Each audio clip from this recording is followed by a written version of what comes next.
everybody. We are back. It's been basically over a month, huh, Travis? Since we recorded, not that you can tell with our weekly releases. We had a lot happen, folks. So, weddings, actually, birthday parties, celebrations, random festivals, moving dates, just overallness, busy. It's been fun. And now we're here and we're back at it, and we're going to hit it hard with the pavement because a certain TV show's second season has concluded a few weeks ago. Yeah, and originally, I didn't envision this being like a TV show recap type show, because if so, every episode would be something. It would be like something we just watched, but I feel like with this show, we have a lot of strong differing opinions, you and I. And we could probably extrapolate some larger things from it. By the way, since this is an HBO show that we're talking about, and it's Monday, June 9th, some very funny news I read. Warner Brothers Discovery, the company that owns HBO, is splitting. Yeah. Again? Yeah. So, the dirty truth is that cable networks aren't making money anymore, and the big conglomerates want nothing to do with them anymore. This is why Comcast is doing the same thing. They're spinning their cable networks off to their own company. Warner Brothers is doing that too. They're getting TNT, TBS, CNN, and all the Food Network, Discovery Channel, all that crap. That's gonna be its own company. But then all the good stuff, the HBO, the DC Comics, the Warner Brothers, that's gonna be its own company. And unfortunately, the terrible CEO that is overseeing all this, David Zaslav, wants to be part of the good company, not the bad company, even though the bad company stuff is where he came from. And it just makes me laugh. We always worry about the threat of media monopoly. All these conglomerates are eventually just become one nation under Disney. Because really, that's who would win that war. Yeah. But every time, there's, some giant absurd merger, every few years, it seems like they always find a reason to split, or they'll find another buyer because they can't keep making money for some reason. Disney's the only one that doesn't have that problem, but I think that's because their CEO is a proper CEO who actually cares about maintaining and growing the company he's in charge of. Bob Iger is an actual evil person in that respect. So, Well, and then speaking of the show we're about to talk about, we should just quickly do our sponsor. It's been a while since we had a sponsor. Mm-hmm. The sponsor today, folks, for this great episode, it actually ties into what we're going to talk about: mushrooms. Mushrooms. That's our sponsor, mushrooms. Careful which ones you pick. Consume responsibly. Pretty much. Either it's going to be a really good topping for your salad or pizza. It's either going to automatically kill you, or you're going to see a dragon fly above your head. Mushrooms. Enjoy them. Don't enjoy them. I like them. Haven't had the fun ones yet. The psychedelics is, I hear they're pretty trippy. I'm not into I'm not into mushrooms as a salad or a pizza dish. I'm just not. Really, not even pizza? I love it on a pizza. No. I love to bake mushroom on a pizza. The texture is weird to me. You know what is also nice though? Stuffed mushrooms. Those are nice. It is a texture thing. I grew into it. Yeah, I grew into it. But I like mushrooms. So mushrooms, folks. Just do what the fuck you want with them. All right, let's get into it. So we're gonna be talking about The Last of Us TV show, which has just ended its second season. Tom, you have a very, very strong history with The Last of Us intellectual property, whereas I'm a little new to the game. A little new. No. Proverbially and literally. Basically, the Last of Us TV show is probably one of the greatest things that ever happened to TV so far. It's one of the best things you can watch. It's so well done. And Travis is looking at me because he knows I'm just fucking around right now. I really fucking hate the TV show. That TV show is one of the worst adaptations I have ever seen ever on screen. Wow. It makes the first Resident Evil movie look even way better. Yeah, I said it. It's it really makes the first two. I'm going to push it farther. It makes the first two Resident Evil movies just... Somebody's mad. Yeah. Here's how much I love The Last of Us, as you said, the intellectual property. So it's based off a video game, the TV show. What is The Last of Us about? Okay, well, let's break into that. Yeah. Before we get into the history, I guess. The Last of Us, the lore, it's basically just it's a post pandemic world. See, before the game came out, we were all used to the post-apocalypse. That was our thing. It was mostly nuclear fallout because of the video games we had, like Metro, and but then there was obviously then post-apocalyptic is like zombies.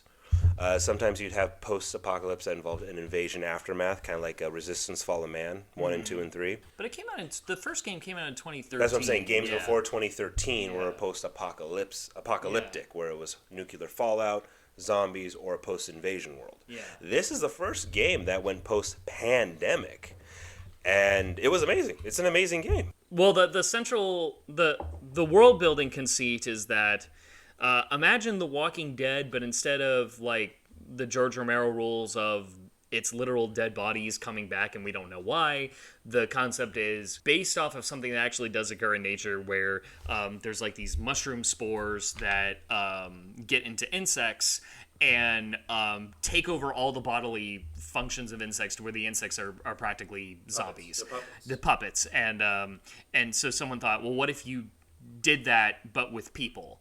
And so it's like, fungus spores, fungus in turning people into zombies that look like fungus. And what's cool, and going more into it, this, like Travis said, this is a real thing that happens in nature, mostly specifically with insects in the Amazon, where once it's infected, the mushroom takes over the entire ant, for example, and the ant will crawl back to the ant hive, ant colony, and boom, the whole colony's gone.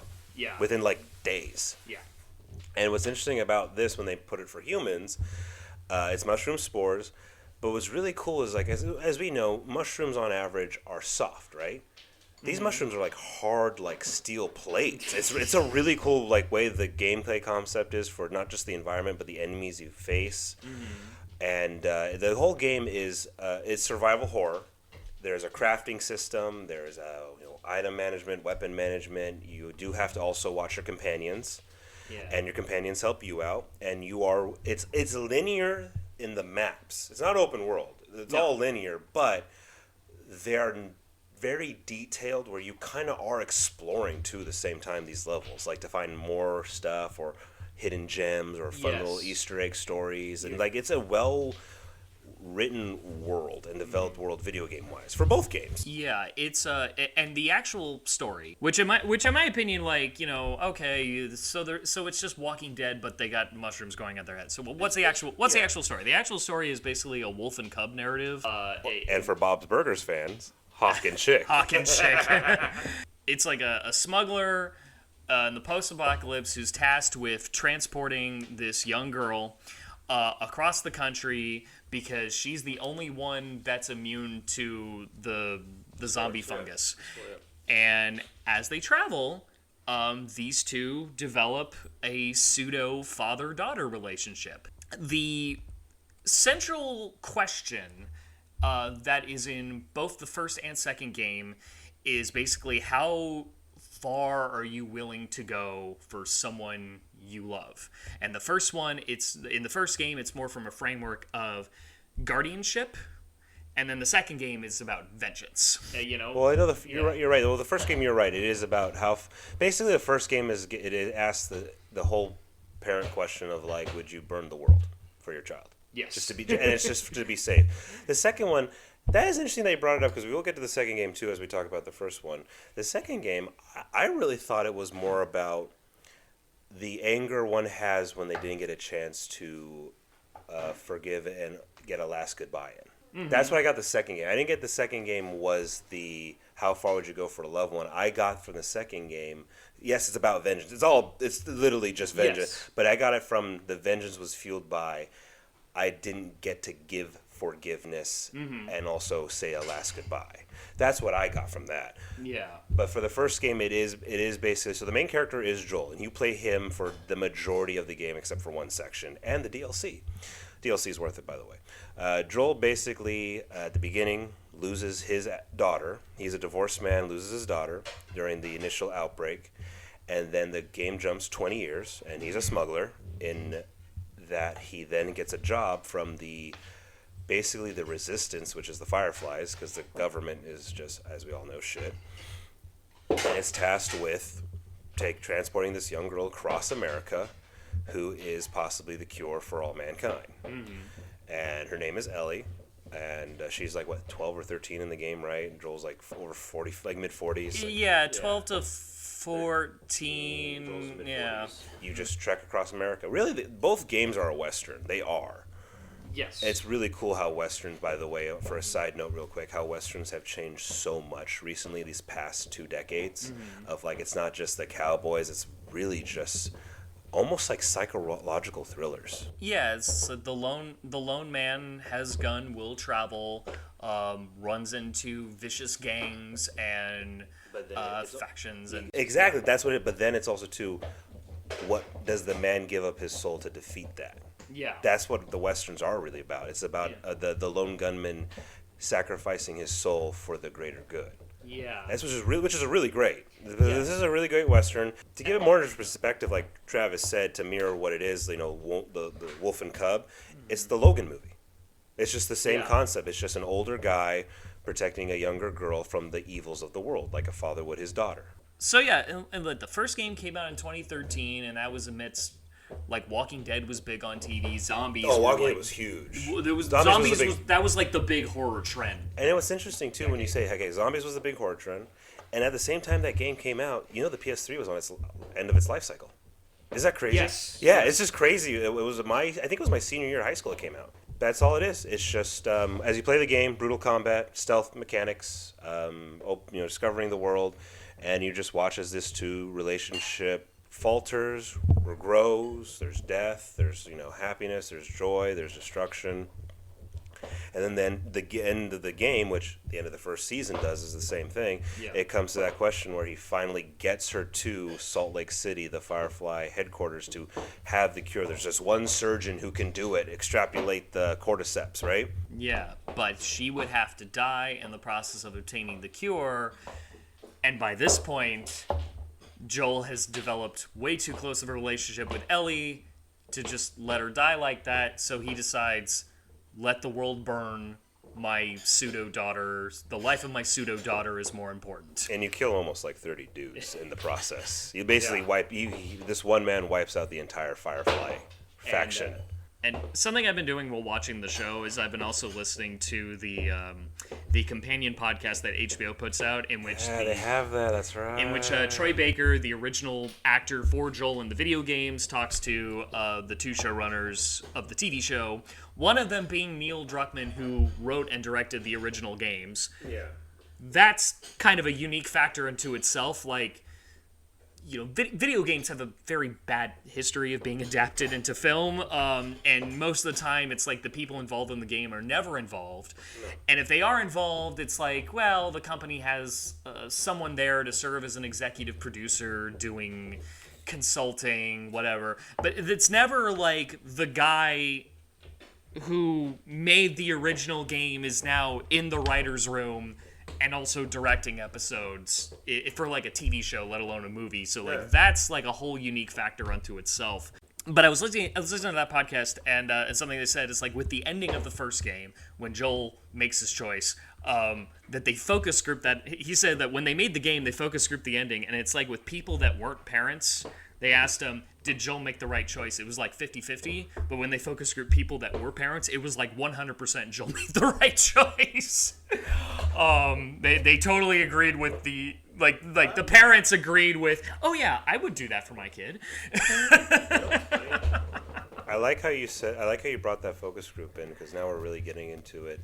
What you and I have talked about, like basically for the past 2 years for this show. By the way, season 3 is not even written. And just to bring back to what you said, just to bring back to what you said about TV shows, how long they take. Like, oh my God, this show is HBO's big hit, and season 3 isn't even written out. It's like, when is it going to come out? Like, damn. It took 2 years for this season to come out. Yeah, it's like every 2 years is a season. And granted, we had a big strike that probably gummed up the works. But the fact that this season 3 isn't even written, and the thing is, season 3 is just the other half of game 2. Like, you know what to write. But it just makes me think about that. Just a quick little cutaway to that. It just makes me think of like, damn, this takes forever. Just write the goddamn shit. I know. Well, anyway, so going back to it, so you said there's a focus group. And I can speak as a parent. It's funny how they worded it, saying like, "Oh, did they make the right decision?" The thing is, there's this famous line, and it comes from the movie S.W.A.T. with Samuel Jackson, the movie reboot. Sometimes doing the right thing isn't doing the right thing. He did the parent choice. That's not the right thing. That's what the thing about the decision he make is this. And yes, I can speak as a parent. Would I defend my kids and let everyone else die? Of course. Yeah. That doesn't make me a good guy. It's like, I don't know why I'm thinking of this. It reminds me of like the famous question Michael Dukakis got when he was debating George H.W. in like, I think it was 1988. And this debate moderator asked this obscene question. He's like, if your wife and daughter were raped and murdered by somebody, would you still be opposed to the death penalty? Of course I would want that man dead, but I'm also not the judge and jury. The game itself that I think people maybe don't like to recognize because they got so invested in the game. Because the first game is like, what, 50 hours? It's a long game. The first game. Second game is long as hell. Yeah. Jesus, it's like almost 80 hours, it feels like. But the first game it's all the whole part of the first game was you were playing the bad guy the whole time. Because Joel lost his daughter in a horrific way, and it wasn't a zombie that killed her, it was the government that killed her. Mm-hmm. Really, it was. And he exacted vengeance by saying, no, fuck this. I want my chance at being a dad again. Everyone can go to hell. But the thing is, there's a big difference, as we know, when it comes, for example, as we know in comic books, there's a difference between the good guy and the bad guy. The good guy says, something horrible happened to me. I got to make sure it doesn't happen to anyone else. The bad guy says, something horrible happened to me. Fuck everyone. And that's why Joel's the bad guy. That's why kind of Joel's. The thing is, when you have parents do that, every parent's going to say yes because that's a parent's job. It's like the movie Prisoners. Mm-hmm. You remember that movie? Mm-hmm. Yeah. Who wouldn't torture someone who has autism or Down syndrome to get their daughter back? Anyone would. Doesn't mean you're a good guy. It just means you're a parent. And being a parent doesn't mean you're a good person. You know what? You didn't put it to me that way before, how the good guy would react versus a bad guy in terms of when the world does them wrong. I thought that was very interesting, Tom, and I didn't consider that. I mean, I have a bunch of justifications for why it was okay for Joel to do what he did, but you know what? Yeah. You're right, because one, how can you trust the government with the cure? Because that's the Fireflies. The Fireflies is the new government. And the government is the one that actually killed his daughter, so why would you trust them? And that's the thing. That's the beauty of the first game. Mm-hmm. You're just playing the bad guy. It's like Spec Ops. Yeah. That's it. That's why the game worked, and I think so many people got invested in such an amazing game, like you said. The game's amazing. Yeah. You get invested, you forget. They just bought Joel's rationale hook, line, and sinker, and that should tell you, folks. but hold on, you're right. That should tell you, folks, how great these two games are. That you buy everything that the main characters are doing. Yeah. And that to me is just good writing. It's the equivalent of I guess I'm putting another dollar in the jar. It's like Sons of Anarchy. It is. You root for Jax the whole time. Yeah. And look what he does. Mm-hmm. But you're rooting for Jax for 7 seasons straight, and look what he does. That's called good writing. That's why The Sopranos was such a big show. Mm-hmm. That's why The Shield, Breaking Bad. That's why all those anti-hero and the anti-protagonist shows are the greatest shows right now. We all love when a story can make us root for someone who makes the quote-unquote wrong decisions. I've heard people say, like, you know what? I agree with the Joker in Christopher Nolan's The Dark Knight. It's like, yeah, that's called good writing. Mm. So, yeah, no, any parent would do what Joel did. He destroyed the entire world's chance at getting back to normal. Mm-hmm. And he justly did it and it makes him the bad guy. And that's why that first game, everyone, is amazing. By the way, these games are PlayStation exclusives. They keep re-releasing them. So if you have isn't that funny that it's had I think 4 remasters and releases. So this is where I come in. So the show comes out, and they got the original writer of the game along with Craig Mazin, who made Chernobyl. Which, if you have not seen Chernobyl, it's the best miniseries I've ever seen. We're gonna do an episode on Chernobyl soon, folks. Trust me. I need to do a Chernobyl rewatch. It's just five episodes. It's a 5 parts, short and sweet. It's not sweet. It's not sweet. Not sweet, but you can watch it on a weekend. It'll be a hell of a weekend. You want to know what a human looks like in a microwave? Watch Chernobyl. Fuck. Yeah, so they made the show, and I had never played the game before, and right. I had never ever played the game before because I didn't have I had like a PlayStation 2 when I was a kid, but I didn't upgrade. The upgrade was the Xbox 360, so obviously I couldn't play Last of Us. But then this HBO show comes out. I didn't like watch it like right away. I was kind of curious. I remember you were talking shit about it, but then all my film school friends, including those who had played the game, were like, "Dude, that show is so freaking good! Oh, I love it!" And so I thought, all right, I'll check it out. And I'm gonna tell you what. I really liked that first season. I think I still do like that first season. And then, my wife so kindly for Christmas got me a PS5. Oh. And one of the first games I got was The Last of Us Part 1, which is technically, and I do mean technically, a remake of the first game in that they just redid the graphics from the ground up, but they still kept like the same acting. They still kept like the same audio and motion capture files. It seems it's like literally the same exact game, but the graphics are fully upgraded. Well, the PS4 was a remaster. The one you have is actually a remake because when you, I know you never played the PS3 version or the PS4 version. Mm-hmm. The way you upgrade your weapons completely different from what the PS5 version is. So it's actually a remake. How is it different? I'm curious. You actually watch him putting the gun like. Oh, yeah. You watch him putting the gun parts on. You watch him strip it down, field strip it, and put it together. Yes. So in the PS5 version of the game, it is a remake because they change some key stuff. Yeah. Compared to for example, the PlayStation 3 and the PS4, because I played both of them, it's a shoulder overview with the shoulder blocking you doing your gun smithing. In the PS5 version, you watch Joel break the gun down, pull it apart, field strip it, and put it back together.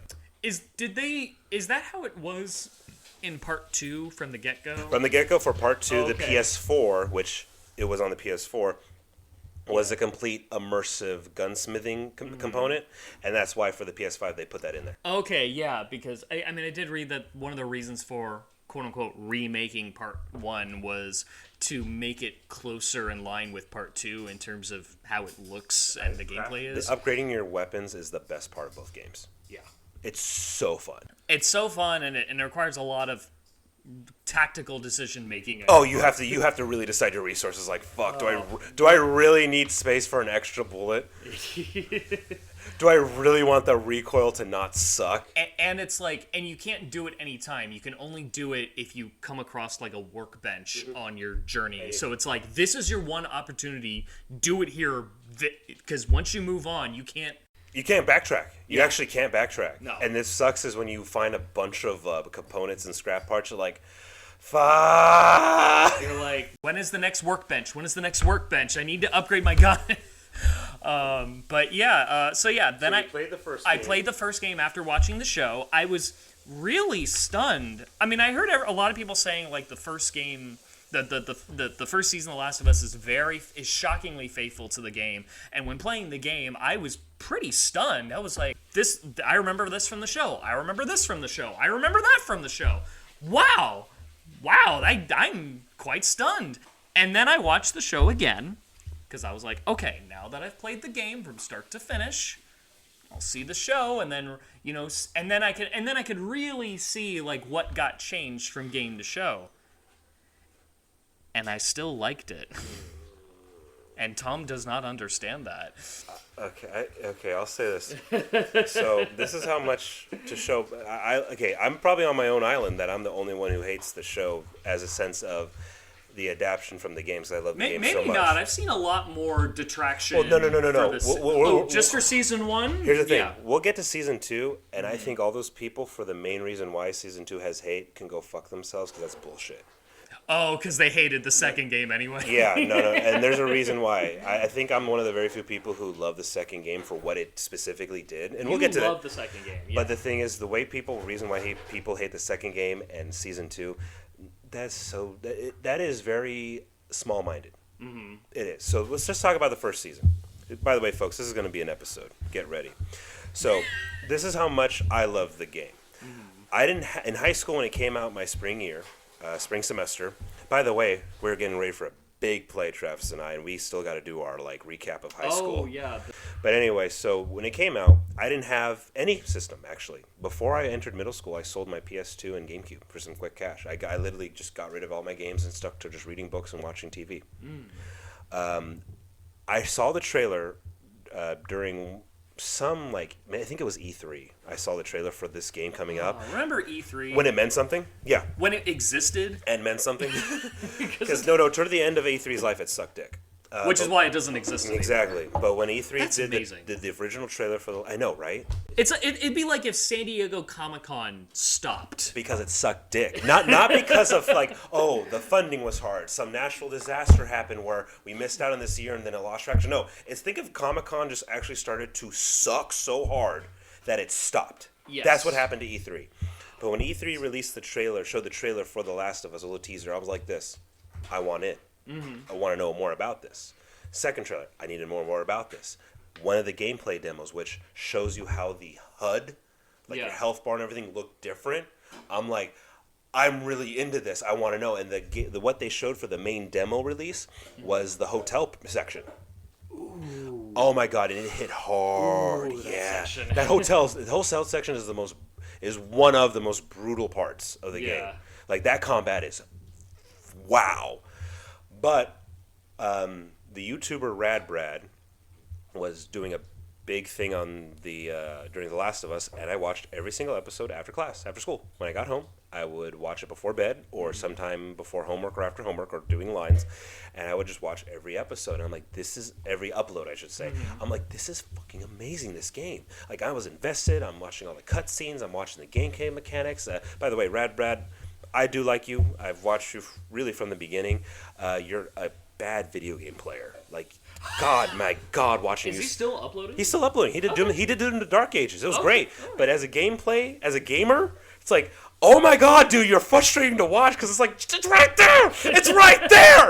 It's right the fuck there. But anyway, I watched it. And then when I got my first check on my job, I bought a PS3 and it was the Last of Us bundle. And I played the hell out of that game.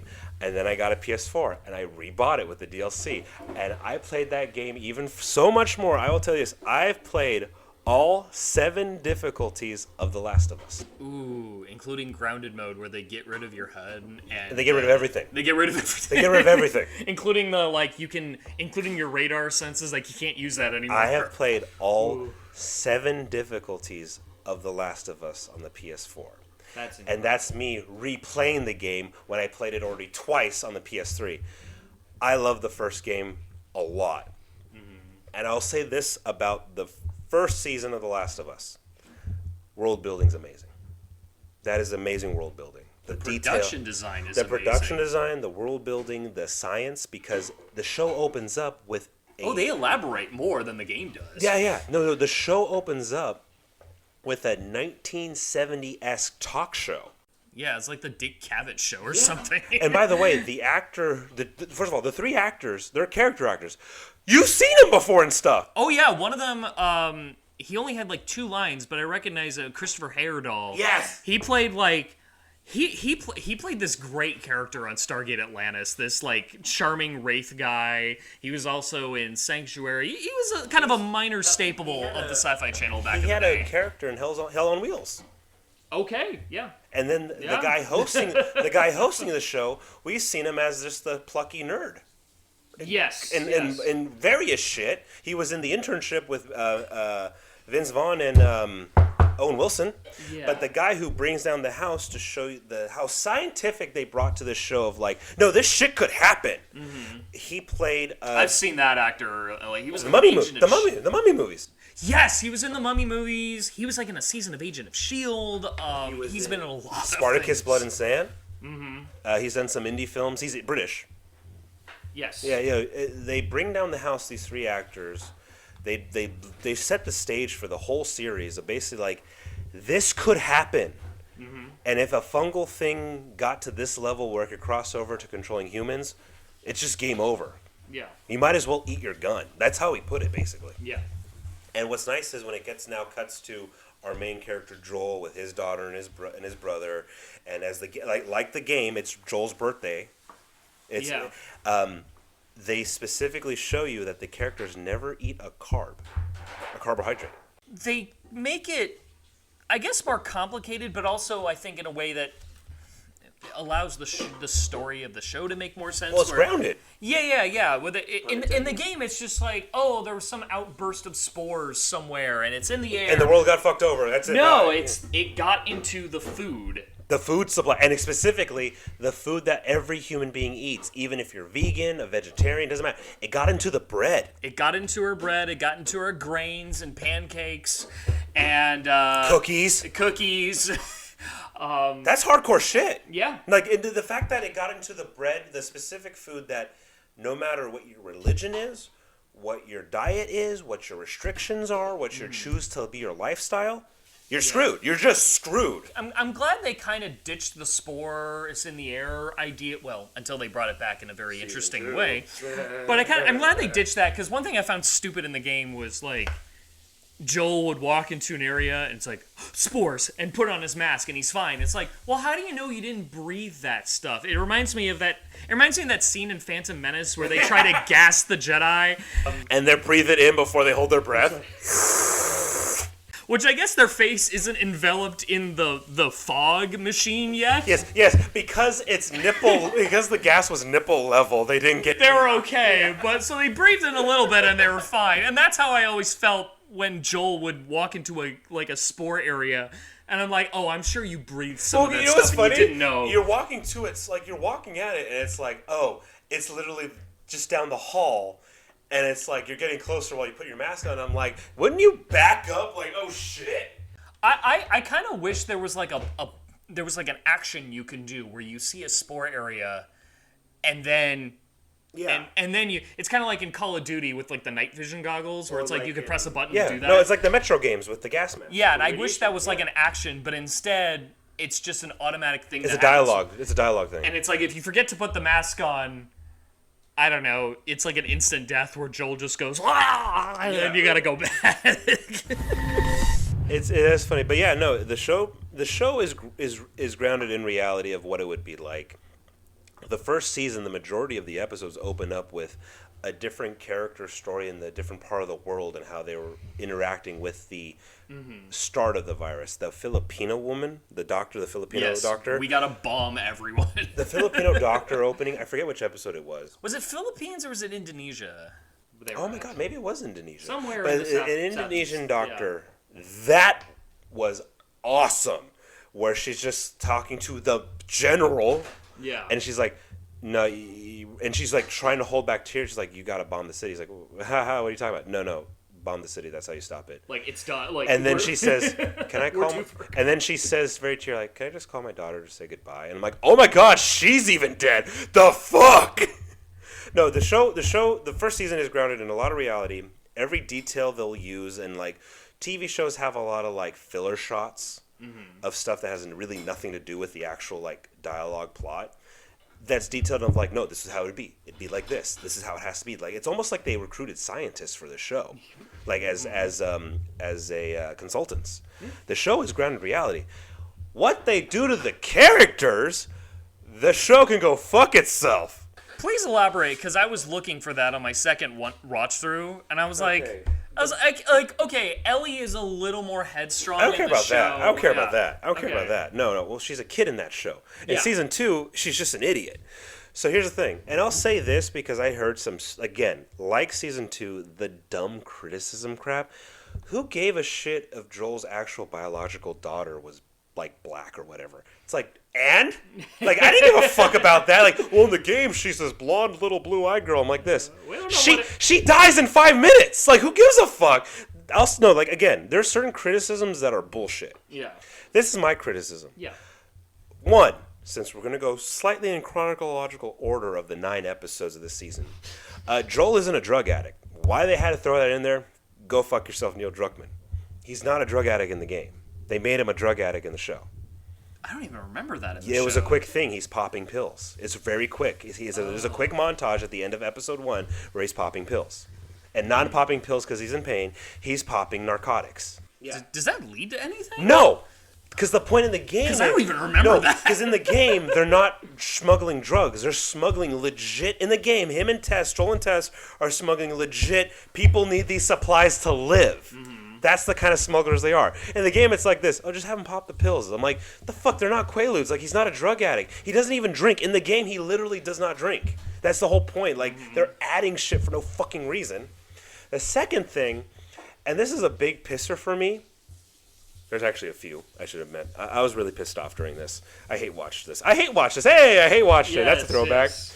Marlene, the leader of the Fireflies. Marlene is Ellie's basically adoptive aunt. Her mom, Ellie's mom and Marlene were gal pals.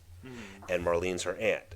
And in the show, when we really see Marlene and introduced to Ellie before like the Ellie Joel moment introduction, she has Ellie chained up, and I'm like, what the fuck? Like, dude, that's your niece. Like, I get you thinking like, oh, we gotta see she's not infected. I'm like, in the game, you were so maternal and protective of her and holding her under your arm.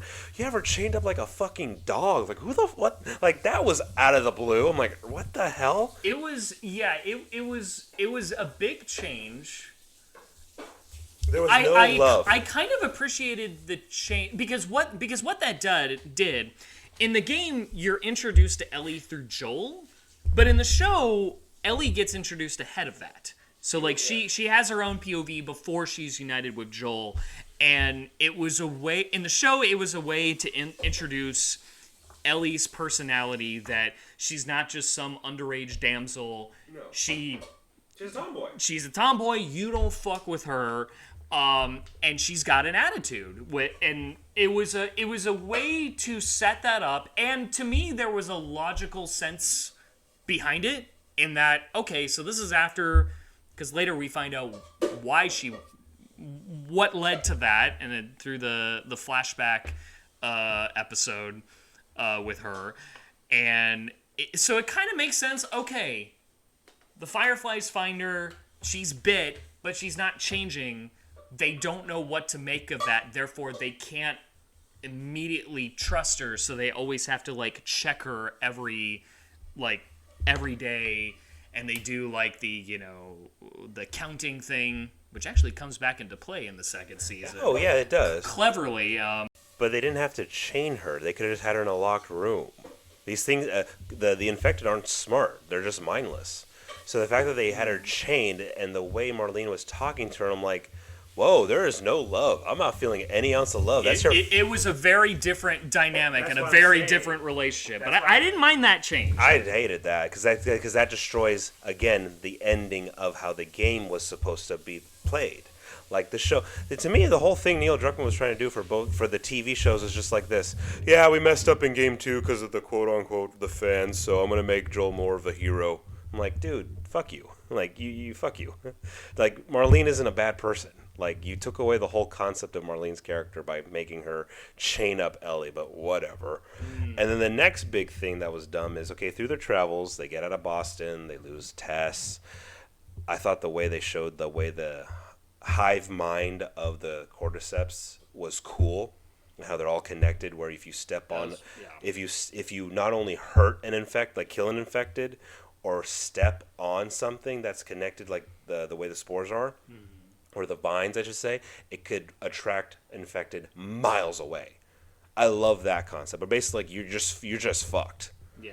I like that. I love that. The world building, again, great. They didn't need to change Bill. That one rubbed me wrong. That might be my least favorite episode of that season, because that's the one change from the game I think I didn't like. Not just because it changed something from the game, but also, to me, it doesn't really... It's the kind of episode that the show didn't earn. I tend to like when television shows will do an episode on a character who's always been like a peripheral character, and do something, alone with them, given their own solo story. That's like something you do season 2 onward, and even then, you kind of have to establish that character ahead of time. It was so un-TV-like, the fact that they did an entire episode on this character that we had never met before, and it was episode 3. Yeah. And it makes for a nice little short film, And if you just stop the if you stop the episode after Frank and Frank and Bill go into the bedroom, if you just stop the episode of that after that, it's a very sweet little film. They just didn't need to change Bill's characteristic. That's the thing. I actually liked it. Maybe you know what it is. You're right. Season 3 isn't earned television wise. Episode 3 was not earned television wise. Episode 3 was literally that concept of this is just for the fans. And it undermined the purpose of Bill in the game, which the purpose of Bill is if you cut off personal affection from your life, yeah, you'll survive, but you'll become a horrible person. He was like a fractured mirror of Joel.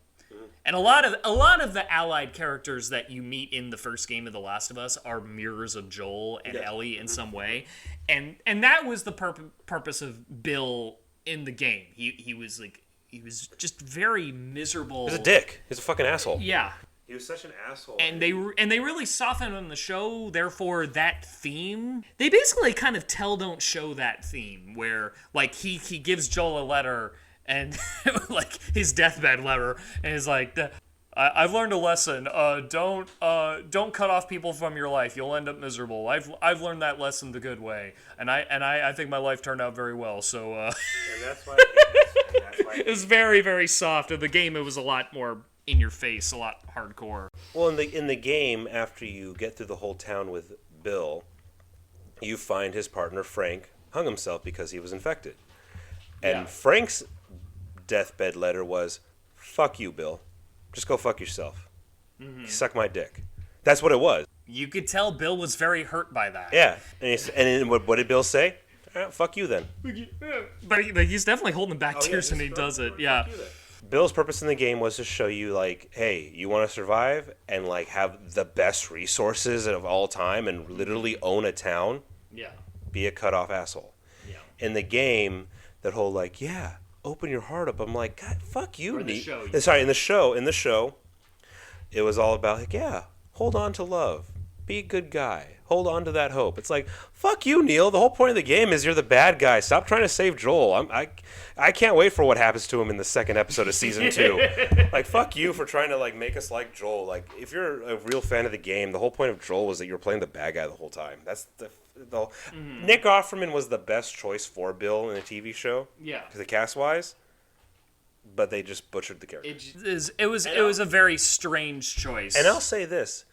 I like how they made the size of the town so small because I'm like, yeah, no, you don't have to do this big thing like the video game did. It can be super simple and really just to the point. Mm-hmm. They just took it away.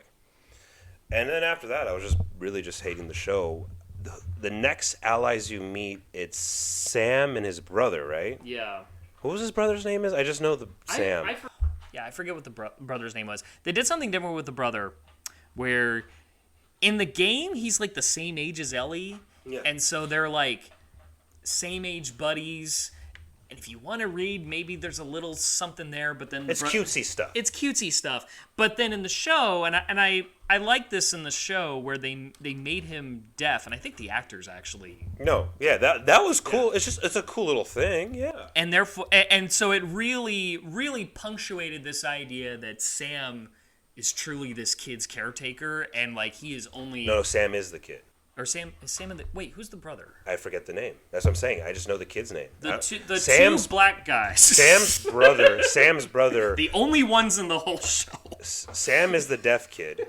Sam's brother, as you were pointing it, is the protector thing, and that's what's cool. Yeah. And it's a cool 2 episodes, right? It really is cool. I even love the fact that they added what happened to the city? I'm like, oh, this is fun. Why not? In the game, it's just, you're just in Shitsville. Yeah, because Sam and his brother are basically a group of people who are migrating, and they went into the wrong town, and the raiders just destroy them. Mm-hmm. And they're the last 2 survivors, and they just want to get the fuck out. But then the show, they established that Melanie Linsky from Yellow Jackets is running the town. Because of a political coup. Well, it was a coup. Yeah. And then they took it further by attacking your neighbors that sold you out. Yeah, it's like a French Revolution gone wrong type situation. And by the way, cool note, the character Melanie plays, her second in command is the voice actor for Tommy.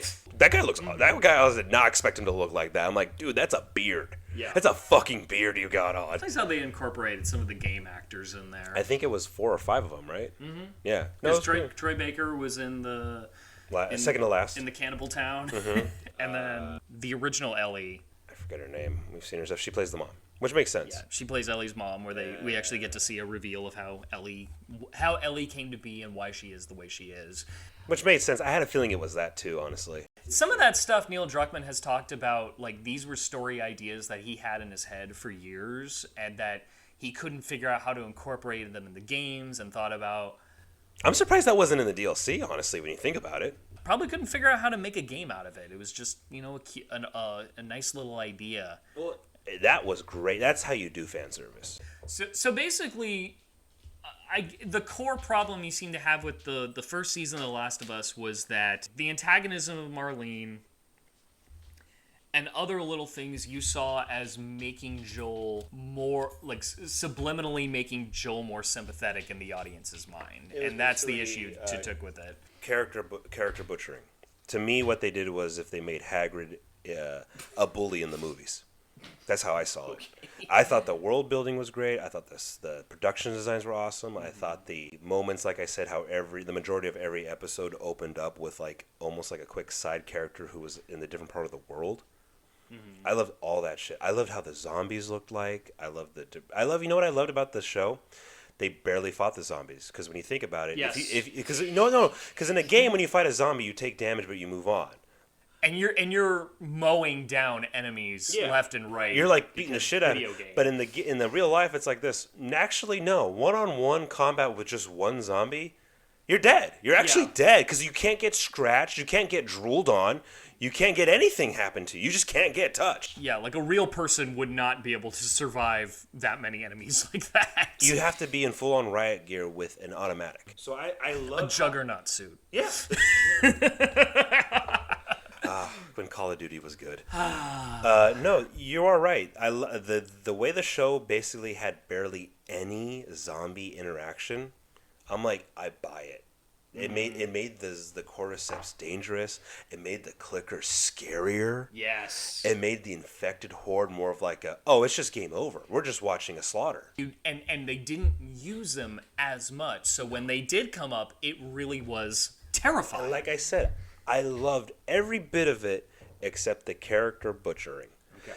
But that was, to me, Neil trying to amend, quote unquote, for the backlash he got for Game 2, which is Season 2. Other than that, that's how I feel about the show overall. So, well, so we talked about Season 1. Season 2 just happened. And I have some more mixed thoughts. To put my position, you played all of Game 2. I then started playing Last of Us 2. Which is 2 games in 1, let's be first off, folks. It's really thick. It's really 2 games in 1. And I got over the halfway point of the game. And then I got to this one section where it was like pretty stressful and scary. It's like you're in the dark, you only have a flashlight, and they're coming at you from every corner. And that got me riled up too much that I took a break. Doesn't that show you how great the game is, though? I know, it's so... And I'm playing on medium. Like, I'm playing on normal... Oh, I'll say this. The second game, I played on hard, and I couldn't do anything more. I was struggling on hard. The second game is hard as hell. Yeah. The second game is so insane. Yeah, and so I took a break and then played Red Dead Redemption 2, and I haven't gone back to Last of Us 2. And so I was gambling on the fact that I had played past where the second season was going to end, and therefore not much was going to be spoiled for me. And I was pretty much right when it was done. The first season is 9 episodes, but really it's 10 if you think about it, because the first episode's 2 hours long. Right. And the reason they did that was because they wanted the first episode to introduce both Joel and Ellie. So they didn't want the first week of people watching the show to just be Joel and then Ellie to be introduced after. They wanted it all in the first installment. They had to do groundwork. So they had like a double length premiere. So really it's 10 episodes, which is kind of like the standard for cable and streaming nowadays. It's 10 episodes a season. I remember when 13 was the standard, but can't have that anymore. Too expensive. I remember when Walking Dead did 23 as an hour. I was like, damn, 23-hour-long episodes. Good for you guys. But the second season was 7. Man, did it, and did it feel like only 7. I've been noticing, and okay, so it's 2025. We're 2 years out from a Hollywood work stoppage thanks to the actors and the writers going on strike, which is 3 years after another work stoppage due to COVID, which if it wasn't for COVID, those strikes probably would have happened in 2020 instead of 2023. Yeah. So the streaming honeymoon is over. The era of we're just going to lavishly spend to build up our streaming platforms in hopes that something will stick and we'll be able to make a profit and compete with Netflix. That's done. That era's done. It's all about contraction, baby. It's all about, like, how can we spend less money so that we can actually make money? And on television, where that is being taken out, and you're seeing this all over television. Everywhere. So, like, on, like, broadcast, a lot of, like, procedural murder mystery cop show stuff, instead of like 22 episode seasons, it's now maybe 20 or maybe 18. Fox just did a big renewal on all their animated stuff, so like Simpsons, Bob's Burgers, Family Guy, American Dad, 4 seasons for each show, but each season is only 15 episodes. What the fuck? So really they're only paying for 60 episodes. So it may seem like they signed a big check now, but in the long run, they're actually spending less money. Is it really only going to be 15 episodes Yes. for Bob's Burgers next season? 15 episodes next season for Bob's That's Burgers. disgusting. Yep. Granted, they've already produced over 200 episodes. But that's no. You can't do. There are certain shows where it's like the one season's about this one storyline, so you don't have that many episodes. Yeah. Those kind of shows. Mm-hmm. But Bob's Burgers and various other shows are like, you watch this throughout the year because you get to watch the holiday special, the Thanksgiving special, the Christmas special, the New Year's special, the weird special, the funny special, the we went back to school special, the whole point of like Bob's Burger like episodes is you watch it for the majority of the year because those characters are doing the same year that you do. It's kind of like you can't do that in 15 fucking episodes. It's like the choice is you either produce the same number of episodes but for less money, which means you won't be able to do as much stuff and it will be noticeable, or you spend the same amount of money per episode, you just don't make as many, and then you can keep the same production quality. I remember when it was the other way for the final season of Star Trek Enterprise, and they had to do a lot of 2-parters and 3-parters just so they can build the same quality sets and have the same quality special effects, but then they can use them across multiple episodes instead of the normal Planet of the Week stuff, which is actually why that's part of why that was actually the best season of that whole show. But yeah, it's like, no, just don't produce as many episodes so we can keep our quality up. And that's why I actually have no anger towards season 2 at all, because I just realized after the 4th episode, I'm like, I can't judge this. You can't really judge this because it feels so short. It feels so rushed. You feel like they're just going through the story beats very quickly. I guess we didn't give a spoiler warning ahead of time, but I guess that should be assumed. So like Joel died. Well, we already said Joel dies in the second game, and that's the catalyst for Ellie to go on her own cross-country journey, except she's doing it for revenge. Rampage! Which is something they talk about a lot in the podcast. It's like, that's the difference between Ellie and Joel. If Ellie died, Joel would probably just kill himself. But Joel's dead. Ellie wants revenge. And so it's like a different angle of the how far are you willing to go for someone you love. It's like, well, I'm going to go I'm going to get back at the people that took my pseudo daddy away. But what sucks with Ellie is in the game when that happened, it was the way Joel died was an intimate death that had really just nothing to do with the overall life of the town of Jackson they lived in. It was just like a quick in death, boom, gone. In the show, they did some crazy shit during that.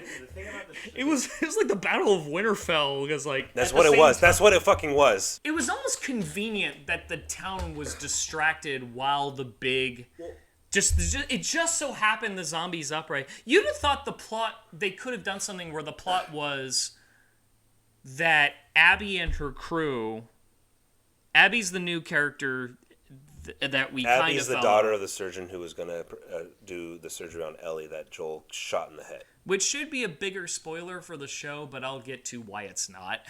It would have been interesting if Abby and friends like plotted a way to like get the zombies to go after Jackson as some sort of way that they could get to Joel. But it's just convenient that happened the way it did. You saying that, I actually thought that's what the episode 3 council meeting was going to bring up. Like, wow, they attacked us just for one guy. Yeah, that's what I literally thought someone in the council meeting was going to say. After Joel's death and the assault on Jackson, I thought someone in the council was like this. Do you think they actually did that to us just to get Joel out so they could kill Joel and they destroyed our town at the same time? Right? No one said that! No one brought it up, and which tells you, like, the writers didn't even consider that. It happened... Well, it's like, when it happened, I was like, oh, we're already here. Yeah. I thought... I don't know, it was just something weird about that structure. Like, seven is a weird structure for narrative. Might as well call it a miniseries. I thought Joel was gonna last till like episode 3. That's what I thought when you said that during episode 1. I thought that because they were setting up some things with him. You know, his new role in the town, him having kind of philosophical differences on like taking people in. Well, we don't have enough resources to help everybody, and it's funny. It kind of reminded me of that game you showed me, Frostpunk. Yeah. Where it's like, we don't have enough houses for them. And we can't build the houses fast enough. Suffer in the cold. So it reminded me of that. I thought they were going... And then his therapy session with Catherine O'Hara, who's great in the show. The little she's in, she's wonderful. I thought they were going to do a little bit more than that. Too. I thought, and I'm just thinking like rule of threes. We're going to see like this again in episode 2. It's a way to kind of lull us into a false sense of security, and then bam, episode 3, Joel gets it. But it happens so quickly, which is a surprise, but it gave me the sense of like, oh, we're already off. And as the show kept going, I was like, oh, we're here already? We're doing this already? We're doing this already? The introduction of the Seraphites was so fucking quick. It was like 10 minutes. It didn't even feel like 10 minutes. Where it's like they stumble into a park and like, whoop, that's Seraphite territory. They're like, what? And then we get introduced to the properly introduced to the Seraphites, not including that one scene earlier. And it happens so quickly, and we just get this like Cliff Notes version of like, whoa, the Seraphites are kind of crazy. Oh, them with their whistles and them using primitive weapons. Whoa. And I thought, like, you know, a television show is supposed to kind of film is supposed to kind of flesh things out that a game can't, because in the end, the game's purpose is gameplay. Yeah. And granted, The Last of Us is one of those few video games that actually lends itself really well to film, because they were making it with kind of emulation of cinema in mind. But yeah, the show, I just felt like they were rushing through things. And that's why I can't, I feel like I don't have, I know there's certain things that I don't like about the season 2, where I'm like, really that? Overall, I'm like, I have no emotions towards it because it's so rushed. I feel like I have to just wait for season 3 to then rewatch it all. And I'm just speculating that the episode count is for money reasons. Like, that was a studio. Oh, we know that, but it ruins it. I don't know that for sure. Maybe that was a creative choice, but it just feels that way. But it ruins it. Mm-hmm. Because I'm like, oh, well, I'm just watching this because we're going to talk about it now at this point. It's like, I can't judge this show at all. I'm like, I know you're doing some things that I don't care for, game comparison to show, but... Yeah. I'm like, why are you rushing? Why are you rushing this? Why is this so short? I didn't feel like there was a lot new being discovered. No. In the show, in the first season, they added a lot of new things to kind of unpack. Like, you know, the what was it? Was it Kansas City, or was it the Melanie Linsky's town? But Kansas City. Yeah, like, she wasn't in the game. That the whole nature of that part of the world building was not in the game, but it was something new for the show. Yeah. The cannibal town. It's sort of implied that who's the creepy guy that runs it? David. It's kind of implied that he might be a preacher, but then in the show they go all in of like, oh, he's a preacher. He's a Christian extremist. He's a Christian extremist who's like, yeah, everybody has to go along with this cannibal diet. Yeah. This is the way we survive. At least they took the pedophilia undertones away from like in the game. Did they? Remember in the game? No, he still tried to rape her in the end. But it was played differently. Okay, all right. It wasn't like He's still a fucking creep. No, he's a creeper. But they changed some stuff, but they make it interesting in the game where it's like, hey, we get to see about these people because in the game all you saw was his henchmen, and that was it. In the show, it's like you get to see the community and how like, they're acting, how they're being. And the one thing you can say about David, at least as a leader, he does make sure everyone eats first. Yeah. Even though they're eating people, it's kind of interesting. It's interesting to see a cult leader make sure everyone else gets fed first before him. It's kind of interesting. Well, it's like you lure them in with kindness. And it's like his soft voice. But that first season introduced new elements to the narrative they were already recreating that it made it feel fresh. Even on rewatch, it felt fresh. And I didn't feel that with this second season. It felt like they didn't have time to do any of that. It feels like the Jackson assault took up all the time. Even the new stuff with Isaac that they had, you know, like when he throws the grenade in that was such the origin story introduction to the wolves. Yes. and how they fleshed out the torture scene where in the game you just see the aftermath. Yes. That was awesome. Yeah. That's what I wanted more of. I'm like, fuck, man, like you got Jeffrey Wright. You're wasting him.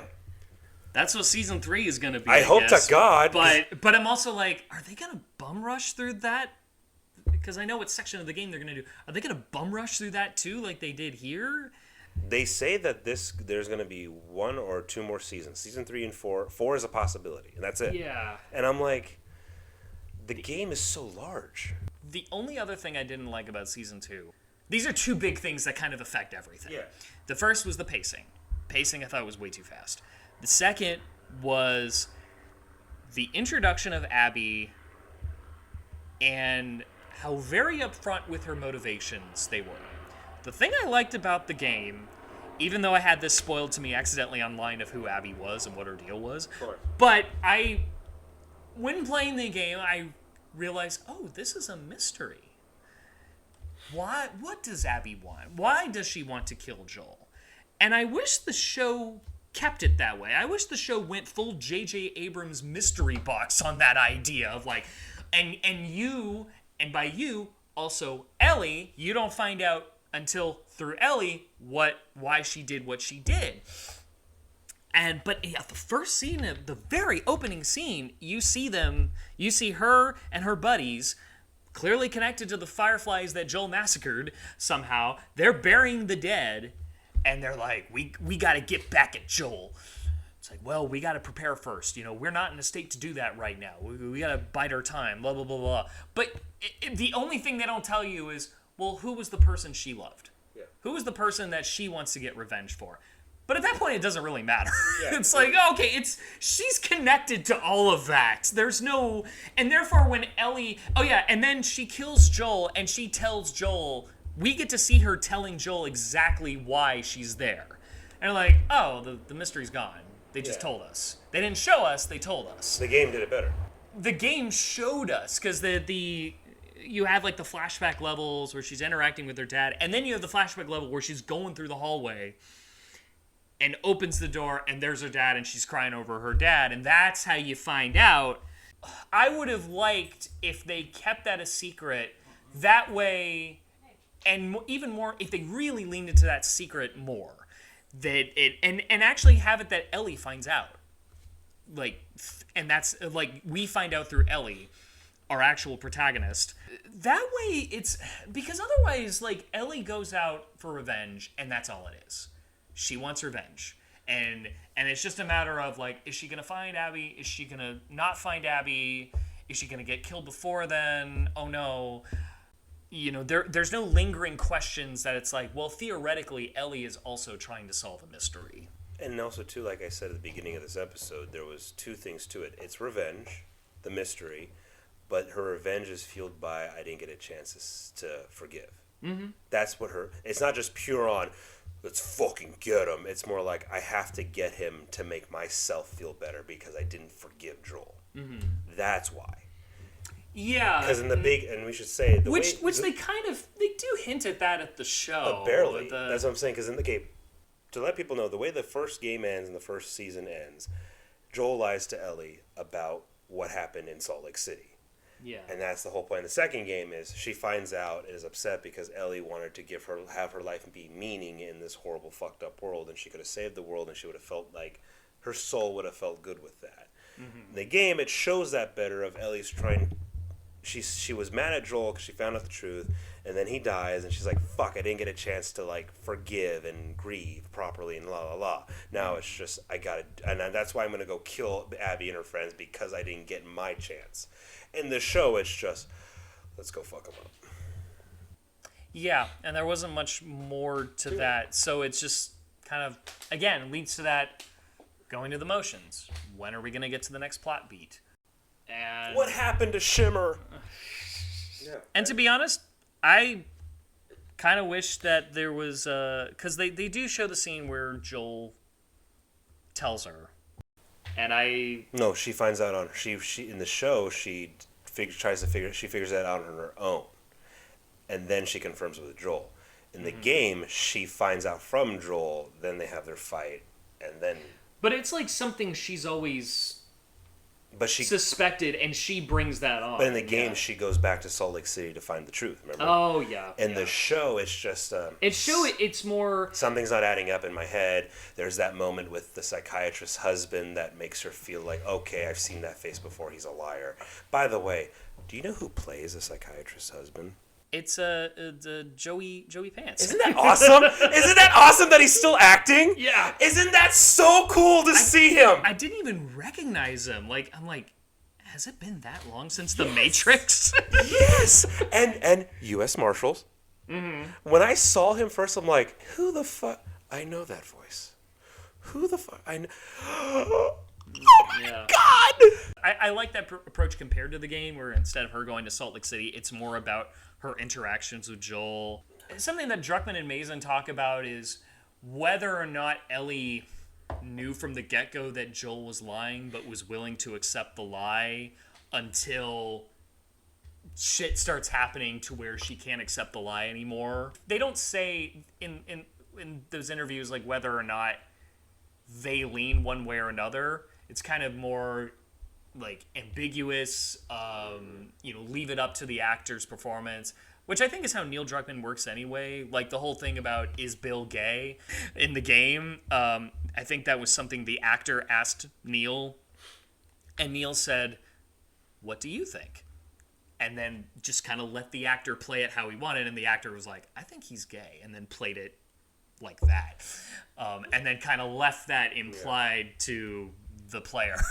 You know, I'm glad you kind of brought up that part, because there's always been something in my head that kind of angers me with fans of the game that hate the second game, or people who criticize this show alone, who either the game or the show.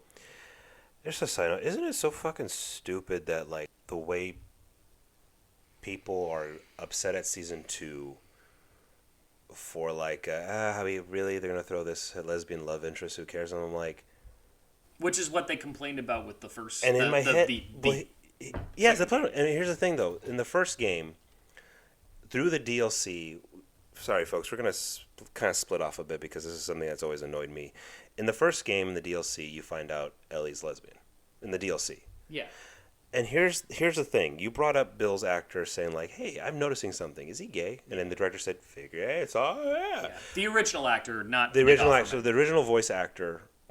By the way, the video games weren't just voice actors; they were actors using motion capture. This is to show you doing physical acting. To show you the quality of these video games. It's literally they're using actors, not voice actors. That's like the standard for a lot of AAA games nowadays. Yeah, but the thing is, during the game, before the DLC.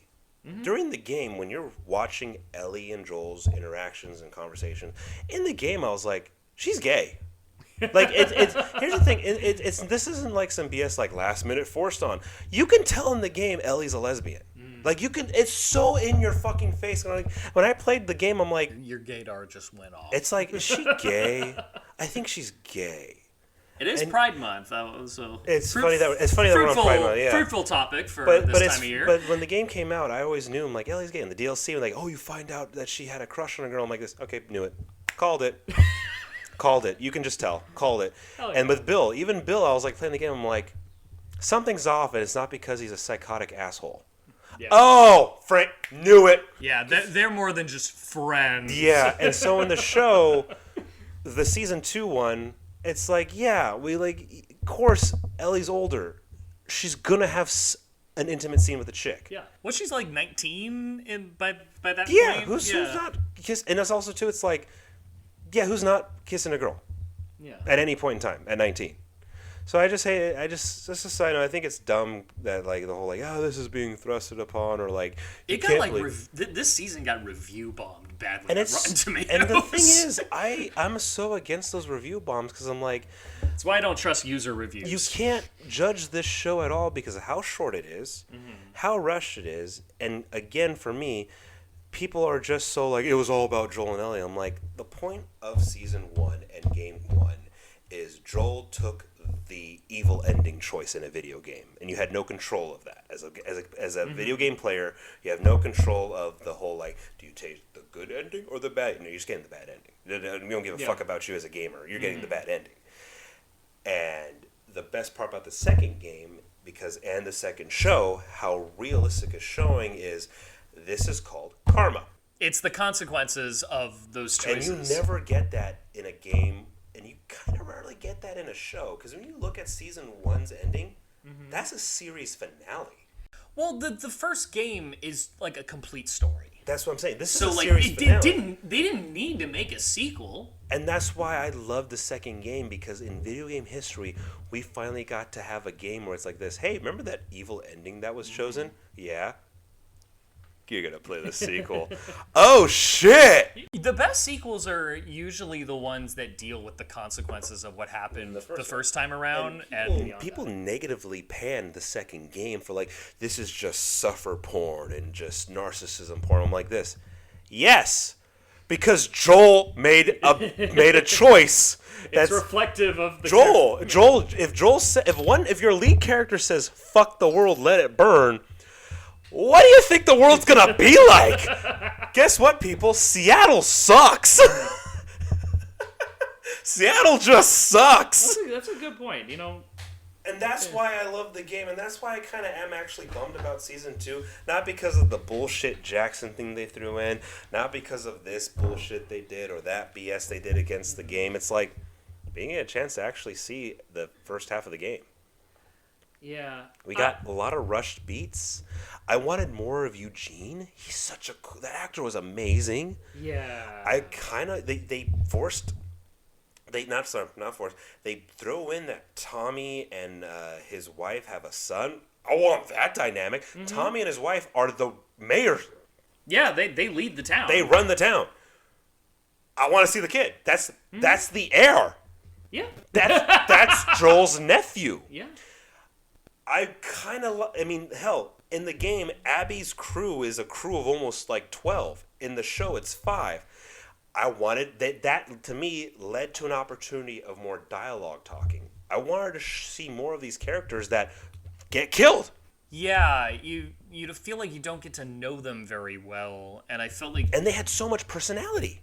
I guess the second season is like you will get to know them, because the third season, excuse me, because we're gonna see everything from Abby's perspective and see it. So we're gonna wait 2 years to find out. Tater Tot's mad about the 2-year gap, or possibly 3, because the script isn't even written. Meanwhile, you know that next season of The Bear is coming out really soon. I know, that's what... It's just so crazy. We didn't have to wait that long. It's so crazy how for some shows you have to wait forever. Will I have another kid by the next season? I mean, really? Like, I moved in between seasons and had another kid, like House of the Dragon. Tom is going to be in a mansion by the time the third season. I'm going to win a lottery. I'll be living in Newport. One thing I disagree with you is the idea of, like, not being able to judge. And I kind of see what you mean, like, can we really fault Craig, Neil, and Haley Gross, who was like the third writer that was credited for that season? Can we really fault them for the pacing issues, which kind of affected our enjoyment of the show? No. And probably not. I mean, unless that was their creative choice. I mean, If that was a creative choice to do 7 episodes, they can go fuck themselves. yeah, and they won't throw the studio. Of course, in public they won't throw the studio under the A bus. smart person won't. No, and they haven't. I'm just guessing because of recent trends that they were mandated by the studio to make things shorter. Specifically with this studio and this company, Yeah. yes. But And they're not bitching about it, so that's fair. We'll probably never know the real reason. you're right. The average person doesn't realize that when something feels off when you go to watch it, you think, oh, the actor, oh, the director, oh, the writer. It's like, no, it's the suit. Yeah. It's like at a restaurant. My order's wrong. What the fuck, waiter? What the fuck's your problem, waiter? No, it's the cook in the back. Yeah, the cook didn't make a good meal, and Or they just read the tag wrong. but it's the idea that we can't judge it properly or can't judge it Because all. of behind the scenes stuff. Well, I think we can. Yeah, we can, because in the end, the art is what we got, and the reasons behind it can make a conversation interesting. The more you think about it, I watched a movie that was in theaters like last weekend, and I thought the movie was a disjointed mess. And of course, knowing what I know, I thought, well, no writer and director will deliberately make it this messy. This feels like studio marketing fuckery. Yep. Liz, and I'm just thinking, like, with the writers, it's like you had 10 hours to tell a story.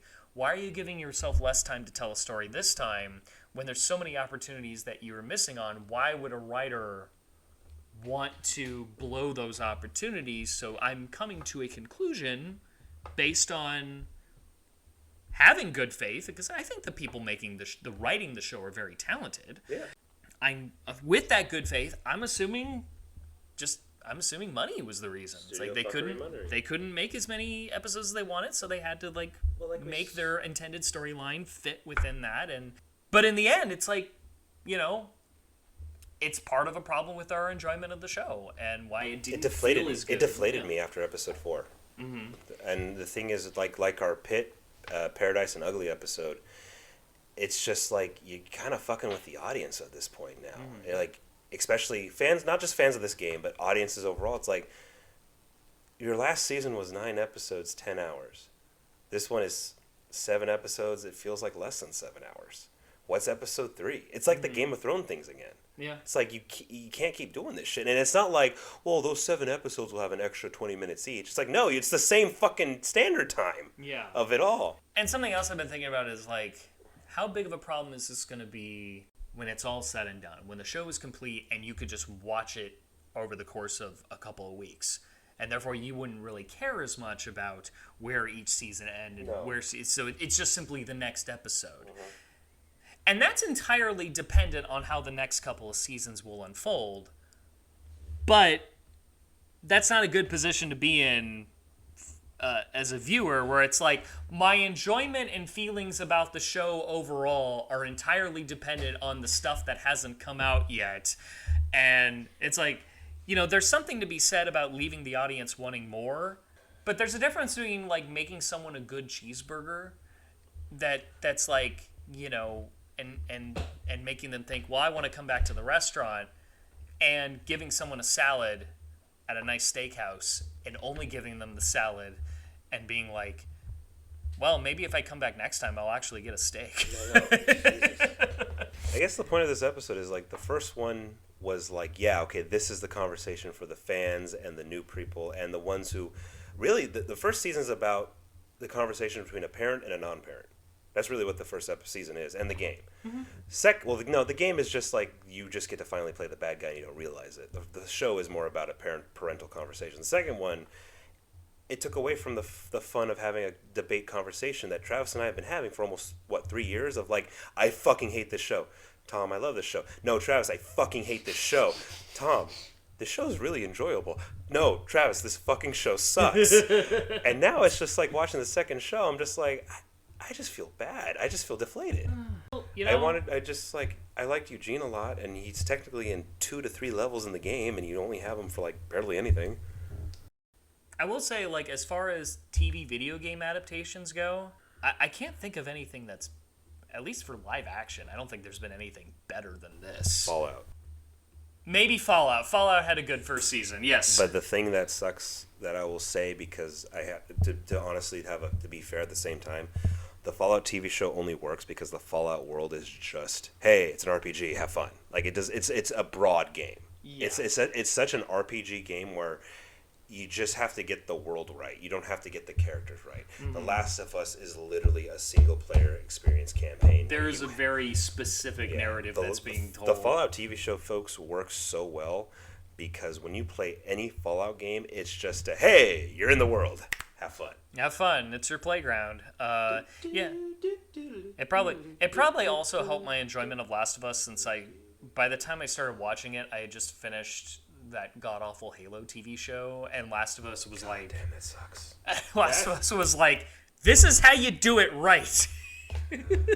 Well, that's just fucking do it. That's like you watching the Joss Whedon Justice League movie, and then watching the Batman and saying, yeah, this is how you do superheroes. I thought you were going to say the Zack Snyder Justice League. No, I still think that sucks. Think that sucks. But I'm just saying, the bar is still relatively... It's been raised. Low. It's been raised. And I would say Last of Us has helped raise the bar. And I hope every other adaptation, of which there will be, we got a God of War TV show coming up. And Gears of War, I heard, right? Is it God of War, Gears of War, and Mass Effect? Mass Effect, definitely. And they announced a proper showrunner who's actually worked on TV, so that gives me a little bit of hope, but I still have my doubts. Ronald D. Moore is making the God of War show, and I love him, so I have some hopes for that show, even though I don't know really much about God of War, but I'll watch it because he's behind it. I think you're right, though, in the sense of elevation of TV show, because, again, The Last of Us so far, Season 1 and 2, that is the standard of production value. Oh, yeah. And also, too, when you look at it more, it has elevated the game of what it means to be an extra and a side character and a supporting character. Like, ignore the leads for right now, for Season 1 and 2. My God, I have never seen extras and supporting actors just be hitting yard on the stage in the camera. Like, they are hitting fucking home runs every single episode. The extras, the stunt people, the side characters, it's whatever. They're just hitting home runs. I've never seen that before in a show. The way these extras are just kicking fucking ass. The Seraphied extras, I'm like, oh my God, this is like, fuck, give them the awards right now. Yeah, they like, you can tell like they got some good blocking coaches. Oh my God, and the way the torture scene was, I'm like, dude, this guy is kind of better than Jeffrey Wright. He's going toe to toe with him. Yeah, they got really good guest actors on that show. Actors. They know how to cast. Every spared no expense. Literally. The one Seraphied that got captured by the group of wolves and was just begging for mercy. I'm like, damn. Like, these are some good like I swear, maybe the strike just made everyone like, we're gonna fucking act now. Because these extras are doing Oscar-winning performances.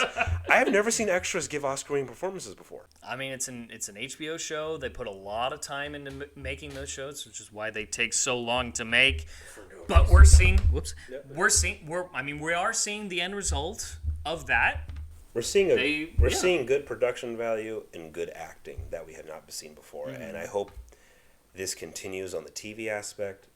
Just as a fan of the game, like I said, I hate the show, but I have to wait apparently 3 years for Season 3 to fully talk about the second game, because we can only really talk about the first season and the first game in the sense of comparison. I'll say this. The casting choices are all spot on. Yes. I like the casting. I don't know why everyone is giving, what's her name, Bella Ramsey? Bella Ramsey, yeah. Why they're giving her such a hard time of like, oh, she could never hold a show on her own. That's why the first season worked. Now this one's just horrible. I'm like, there's no one who could play Ellie that could also foot the bill to promote a TV show. You're not going to get a brand new person to lead The Last of Us. No, she's great. She's great in the first one because she's the only. Because the problem with Ellie is this: Ellie was acted by a 32-year-old woman Yes. playing a 13-year-old girl. Who could do a really good little girl voice, But she's acting like a woman. yes. And that's the problem. That's the challenge. It's like the problem when you have like adult actors voicing cartoon kids. In the end, there's going to be some of that adult maturity seeping through for purposes of story. And that's why those shows are so good. But when you go to live action, it's harder. It's harder because you have to cast an actual kid. Yeah. But this is, I think Bella is still to me, the only actress who could play Ellie, because of just like, when you look at Ellie on paper, it's like, what other actress are you going to get? Yeah. And you also have to think about what other actress is well known enough to lead to be the poster. And also, I like the casting for Dina. It has that dynamic where like Dina's a 10 and Ellie is like a 5. But it's like Ellie comes off like a nerd in front of her. Yeah. But Dina can like trade off in the wit, and I love their dynamic, and I wish there was more of that. That's every couple on average. Very few couples are they're both smoking drop dead hot and cool. On average, most couples are you got one bombshell and the other one who is just super funny. It worked for me. It was a great dynamic. I felt like their chemistry worked in a. Point.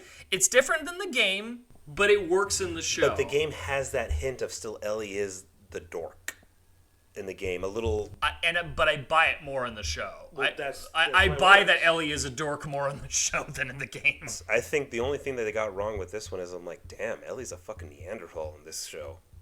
That's it. She's just a fucking Neanderthal. I'm like, whatever. Other than that, let's just move on, I guess. I hope that more shows, whether adaptions or original IPs, just give your fucking story room to breathe. Yes. You have to get back to that. You really do. Yeah, we don't just want the plot. We want a reason to care about plot. Yeah. An episode like the Bill episode. It'd been nice if we actually met Bill earlier. Just outside of the game, as a TV show. If he was some recurring guest star. Yeah. And then we get the Bill episode. That would have been... Then I think they would have earned that. But it wasn't earned. It was just, we're going to focus on some guy you've never met. And it's Nick Offerman. You'll love it. And we dare you to skip this episode. I think everyone should play the games if you can get a PS4, PS5. And then give the shows a watch. Get a PS5 and buy that new, Last of Us? The bundle. The bundle that yeah. I swear, when I hear the bundles now for that, I think of South Park for the Nintendo Bundaloo. The PlayStation Bundaloo. I just think of that when I hear it, because it's cash grab stupidity they're making fun of. Yeah. So now that The Last of Us is doing that, when already The Last of Us is on PS5, now you have to now you can get a bundle. It's like, the Bundaloo. They need to fill the time while they're working on Intergalactic, because God knows how long that game is going to take.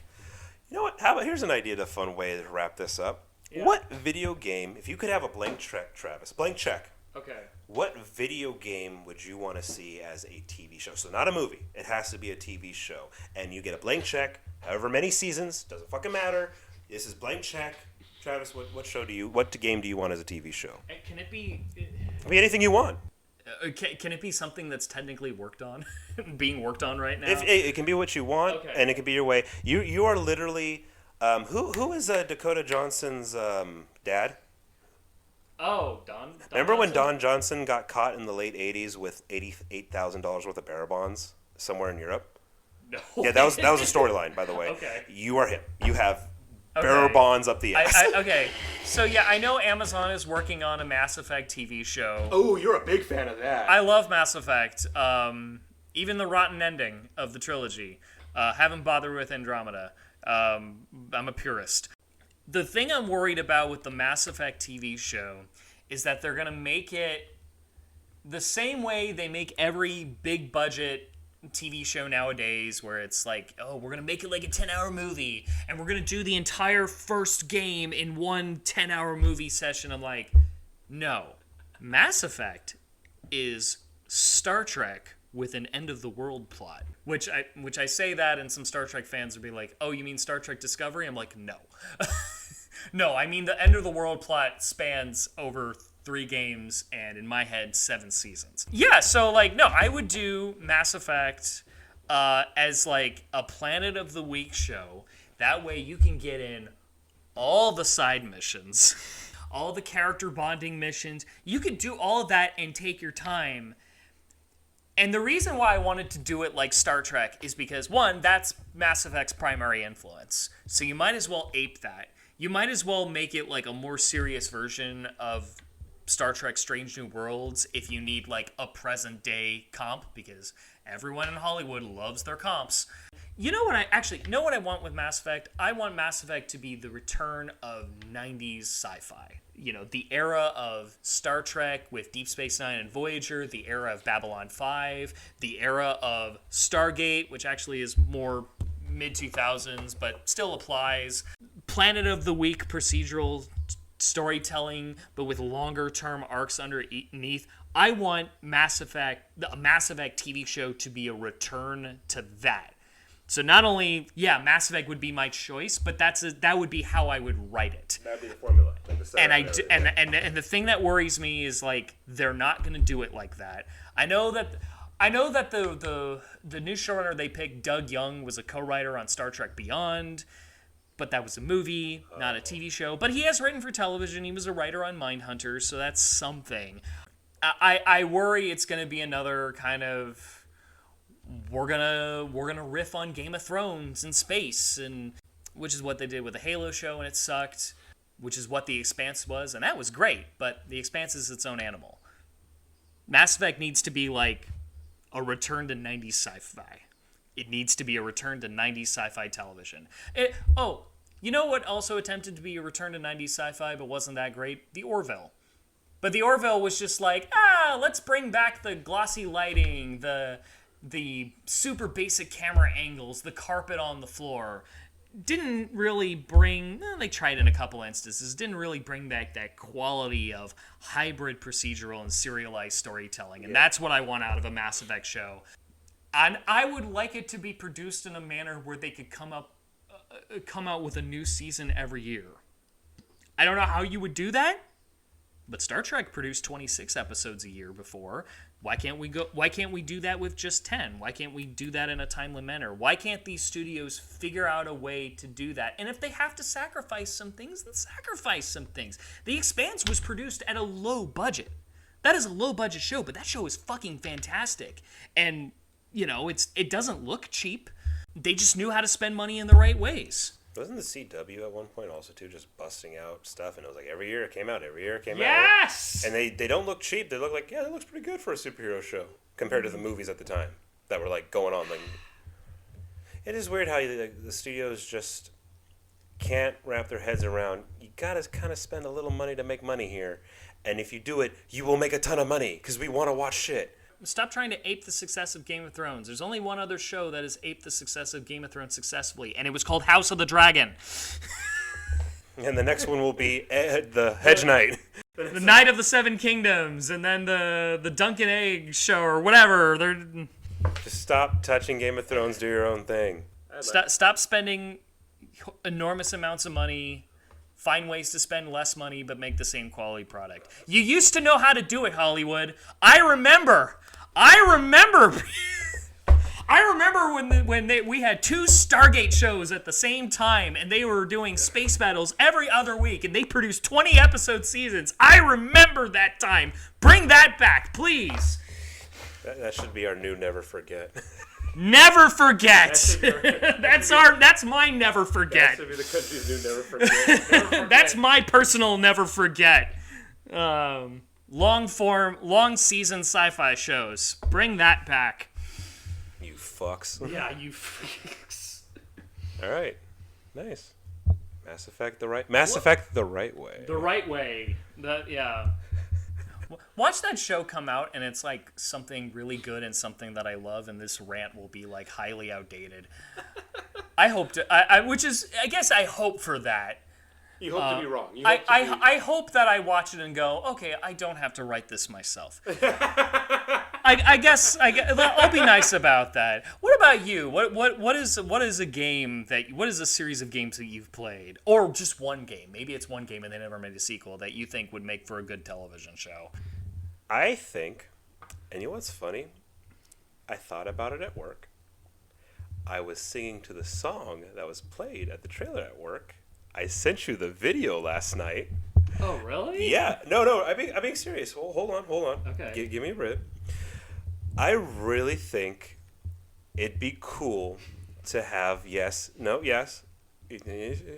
on, a Call of Duty TV show, but done to where it's not like the Navy SEAL and SWAT TV show we have right now.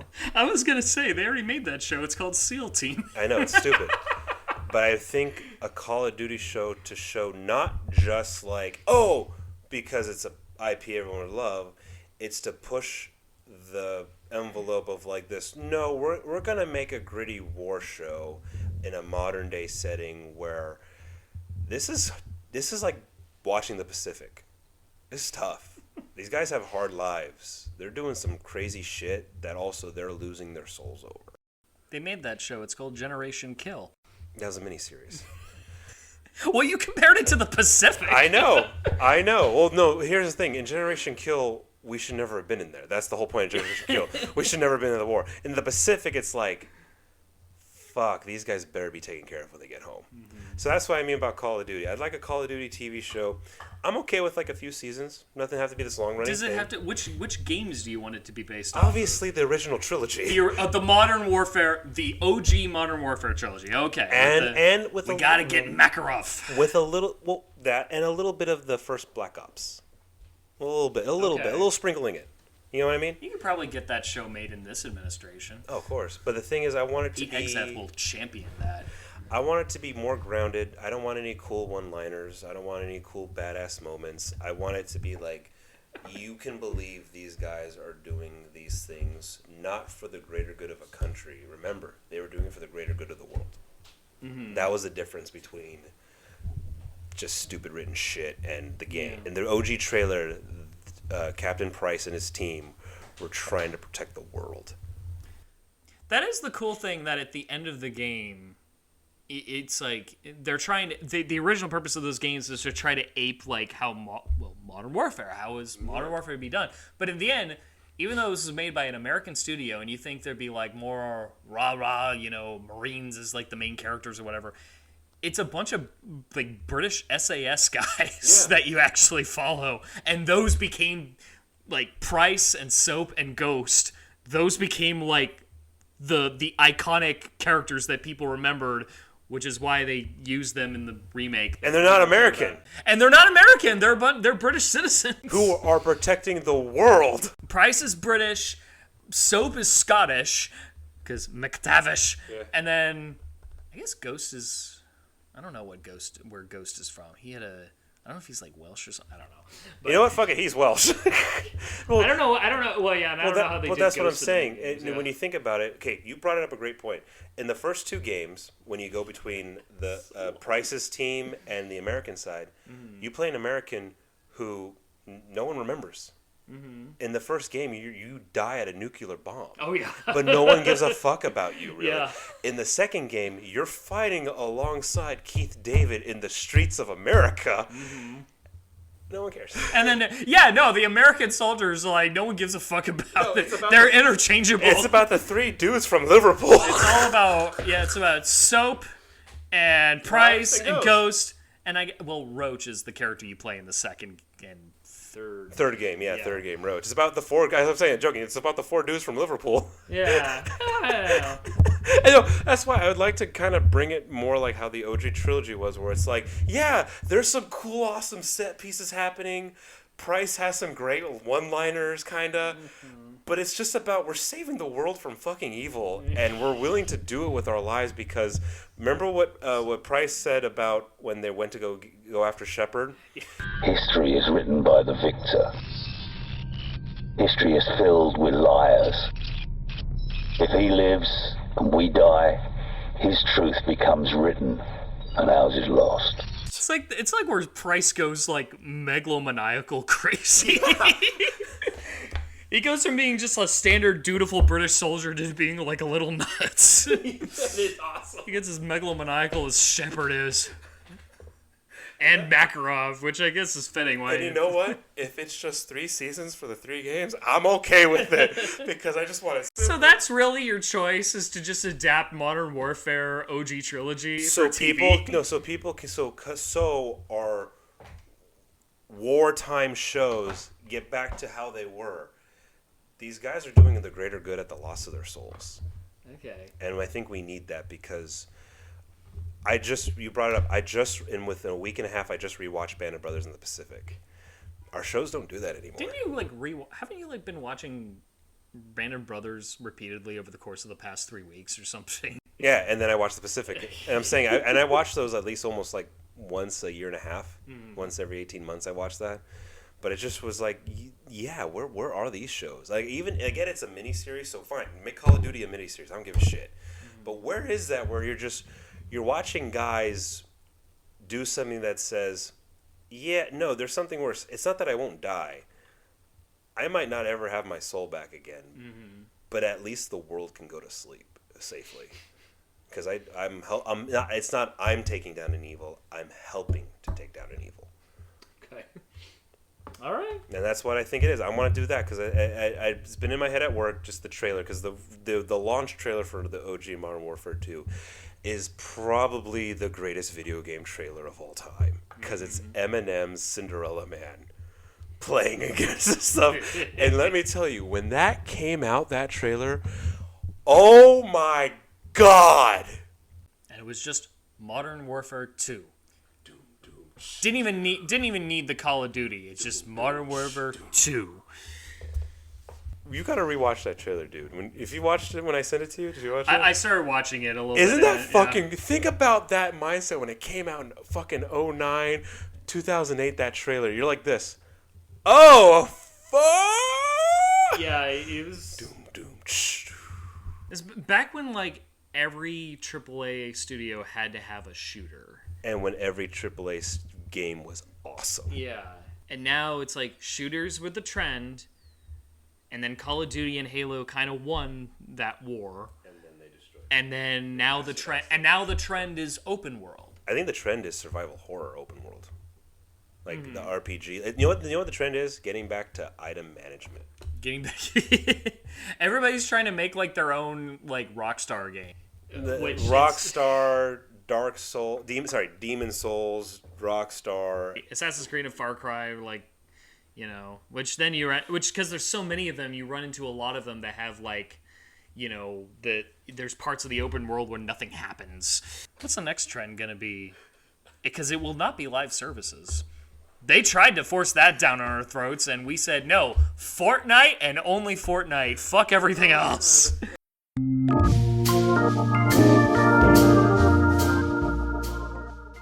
Surely you can't be serious.